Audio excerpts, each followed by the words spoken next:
محترمہ بے نظیر بھٹو کو ہم سے جدا ہوئے کئی سال گزر چکے ہیں، لیکن آج بھی ایک لیڈر کے طور پر، ایک بڑی بہن کے طور پر،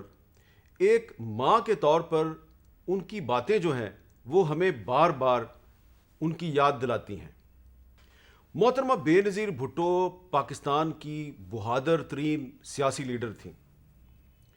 اور اگر وہ چاہتیں تو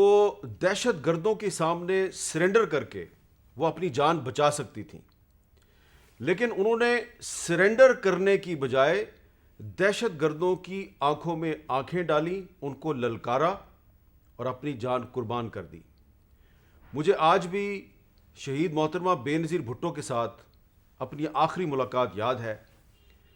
اسلام آباد میں اس ملاقات میں انہوں نے مجھے کہا کہ اگر میری جان کو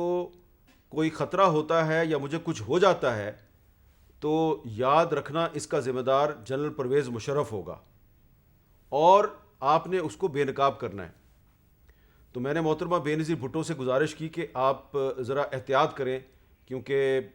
آپ چارسدہ گئی تھیں، وہاں پہ بھی آپ پر حملے کی کوشش ہوئی، آپ اور بھی پبلک پلیسز پہ جا رہی ہیں، تو آپ ذرا محتاط رہیں۔ تو محترمہ بے نظیر بھٹو نے کہا کہ اگر میں نے احتیاط کے نام پر جلسے جلوس بند کر دیے تو پاکستان میں جلسے جلوس کا کلچر ہی ختم ہو جائے گا، اور میں یہ نہیں چاہتی کہ ہم دہشت گردوں کے سامنے سرنڈر کریں، اور مجھے ڈرایا جا رہا ہے، مجھے کہا جا رہا ہے آپ کی جان کو خطرہ ہے، مجھ پر حملے بھی کروائے جا رہے ہیں۔ تو اگر میں نے یہ جلسے جلوس بند کر دیے تو اس طرح تو دہشت گرد جو ہیں وہ جیت جائیں گے۔ تو انہوں نے کہا کہ میں یہ جلسے جلوس بند نہیں کروں گی، اور انہوں نے کہا کہ پرویز مشرف اور اس کے حواری یہ چاہتے ہیں کہ میں پاکستان سے واپس چلی جاؤں، میں دوبارہ ملک چھوڑ دوں، لیکن میں ملک نہیں چھوڑوں گی، یہ مجھے کہتے ہیں تمہاری جان کو خطرہ ہے، میں اپنے ملک کے اندر رہ کر اپنی جان قربان کر دوں گی۔ ان کے الفاظ یہ تھے کہ میرا ملک خطرے میں ہے، اور جن دہشت گردوں کی وجہ سے میرا ملک خطرے میں ہے میں ان سے لڑنے آئی ہوں، میں اپنی جان قربان کرنے آئی ہوں۔